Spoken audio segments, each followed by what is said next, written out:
Alhamdulillahilladzi anzala sakinata fi qulubil mu'minin liyazdadu imanan ma'a imanihim. Asyhadu an la ilaha illallah lahul malikul haqqul mubin wa asyhadu anna sayyidana Muhammadan abduhu wa rasuluhu al-mab'uts rahmatan lil alamin. Allahumma salli wa sallim wa barik ala hadzal nabiyil karim wa ala alihi wa ashabihi wa man da'a bi da'watihi wastanna bi sunnatihi fi yaumi liqa'i rabbih wa ba'du. Fa ya ayyuhal hadirun usikum wa nafsi bi taqwallah faqad fazal muttaqun. Qala Allah ta'ala fil Qur'anil Karim, a'udzu billahi minasy syaithanir rajim. Bismillahirrahmanirrahim. Idz qalat imra'atu Imran rabbi inni nadartu laka ma fi batni muharrara fataqabbal minni innaka antas samiul alim. Sadaqallahul azim wa sadaqa rasuluhun nabiyul karim wa nahnu ala dzalika minasyahidin wasyakirin walhamdulillahi rabbil alamin. Jamaah salat Jumat yang dimuliakan Allah Subhanahu wa taala, bersyukur kepada Allah dengan mengucapkan alhamdulillahi rabbil alamin.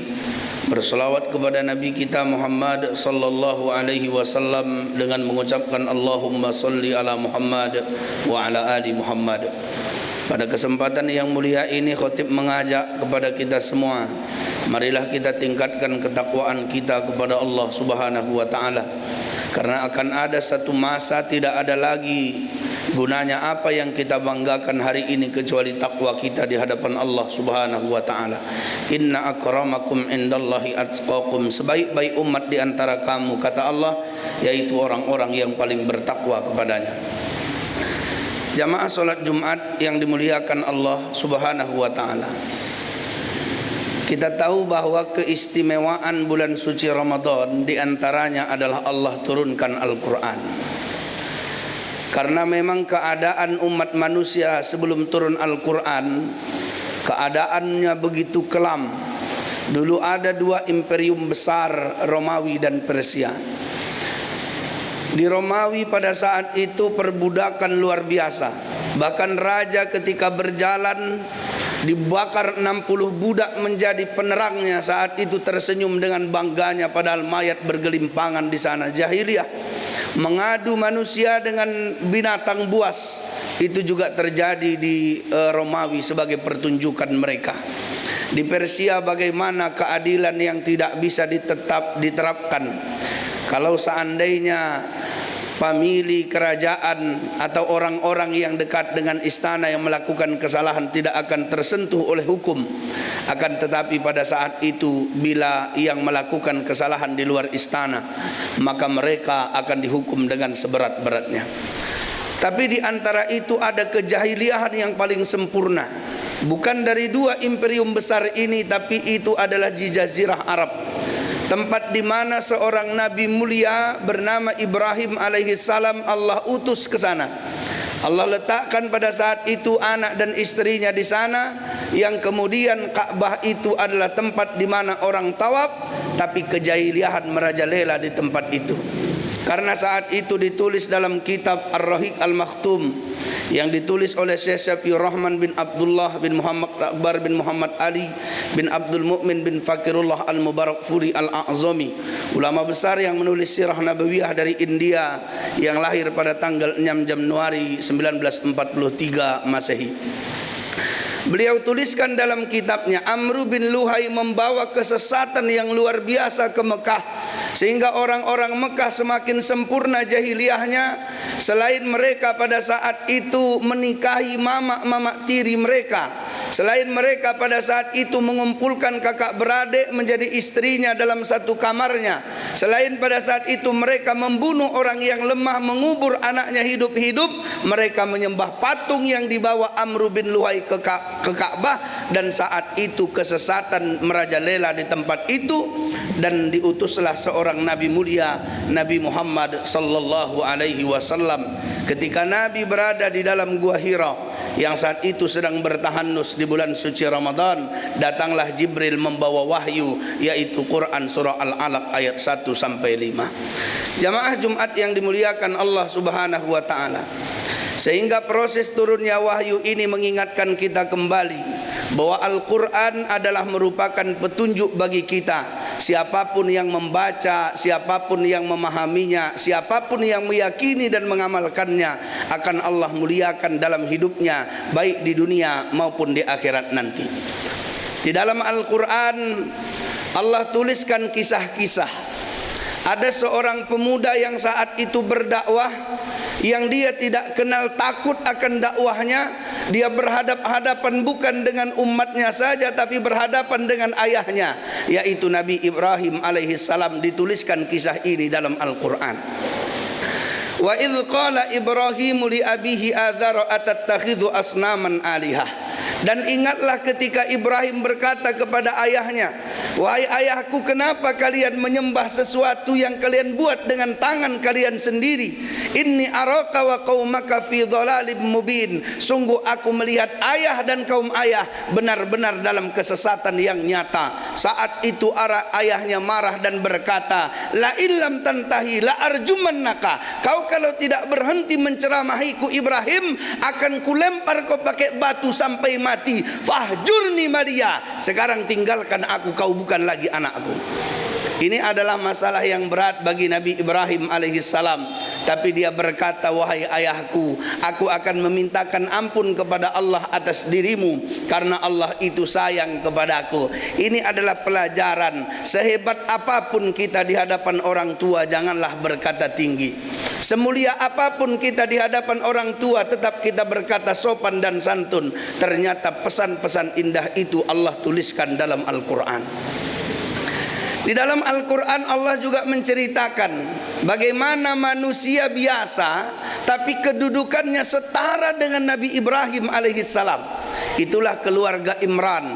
Mereka bukan nabi, mereka bukan rasul, akan tetapi disejajarkan Allah posisinya dengan Nabi Ibrahim alaihissalam, dan Allah abadikan menjadi salah satu surat dalam Al-Quran, yaitu surah Ali Imran.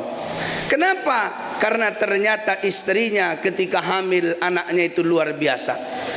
Idh qalat imra'atu Imran rabbi inni nazartu laka ma fi batni muharrara. Ya Allah, aku bernazar anak yang ada di dalam kandunganku ini, kalau nanti lahir hanya untuk beribadah kepadamu ya Allah. Fataqabbal minni, maka kabulkanlah doa dan harapanku ini ya Allah. Innaka antas samiul alim, sesungguhnya engkau maha mendengar lagi maha mengetahui. Ketika itu dia bernazar agar anaknya menjadi ahli ibadah.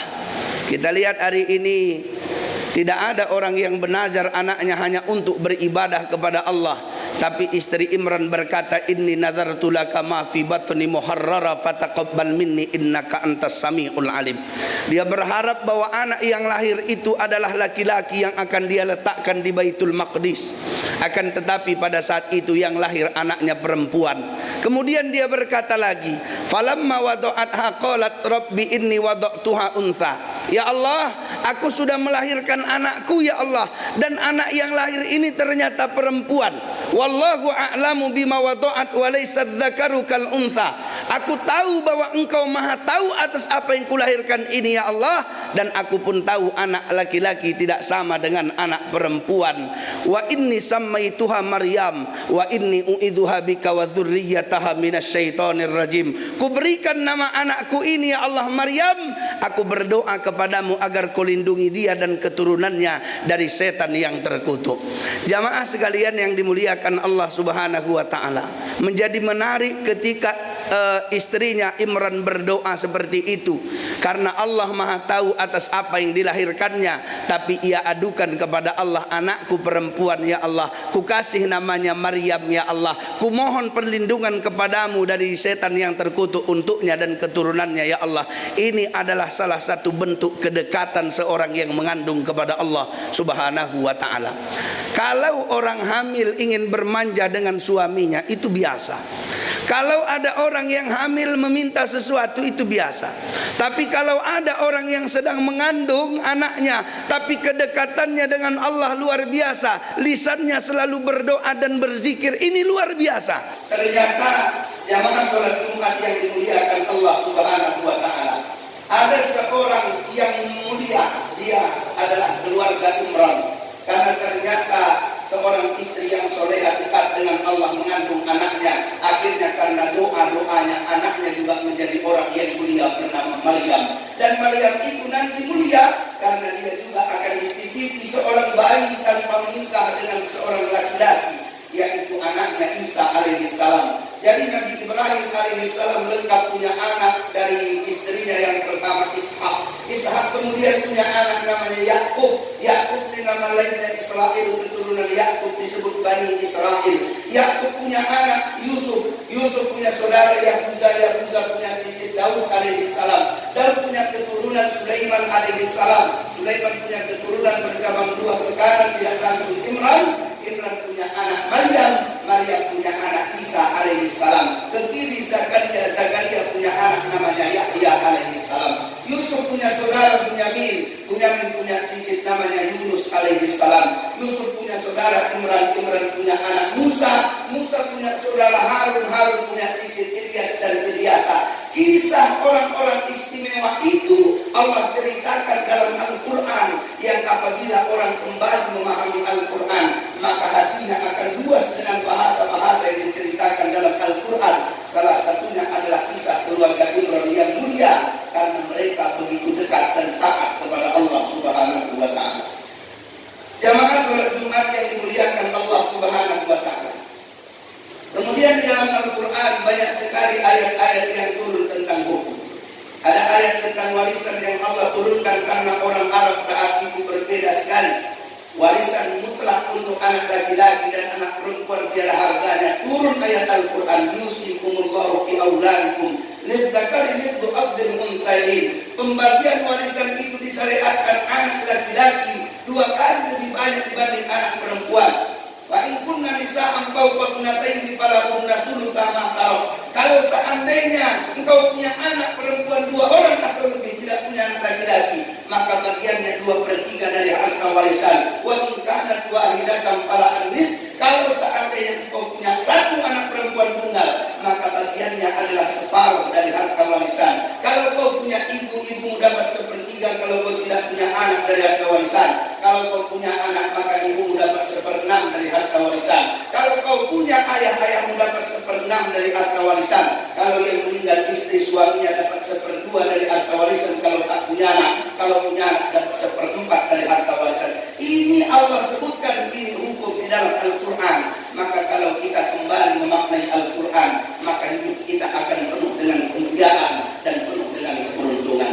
Jamaah sholat Jumat yang dimuliakan Allah Subhanahu wa ta'ala, Al-Quran diturunkan menghapus kejahiliahan yang saat itu orang menikahi mama tirinya. Turun ayat suci Al-Quran, wala tankihu ma nakaha aba'ukum minan nisa'i illa ma qad salaf. Haramlah hukumnya menikahi seorang wanita yang pernah dinikahi oleh ayah kandung kita selama-lamanya. Kalau ada orang jahiliyah menjadi adat dan kebiasaannya menikahi kakak beradik sekaligus, turun ayat suci Al-Quran, wa anta jama'u bainal ukhtaini illa ma qad salaf. Haramlah hukumnya menikahi kakak beradik sekaligus. Maka Al-Quran adalah merupakan hudan linnas, petunjuk bagi manusia, tentunya bagi siapa yang memahaminya dan tentunya bagi siapa yang mengamalkannya. Mudah-mudahan khutbah ini bermanfaat buat kita bersama. Barakallahu wa lakum fil Qur'anil Karim wa nafa'ani wa iyyakum bima fihi minal ayati wa dzikril hakim wa taqabbal minni wa minkum tilawatahu innahu wal ghafurur rahim.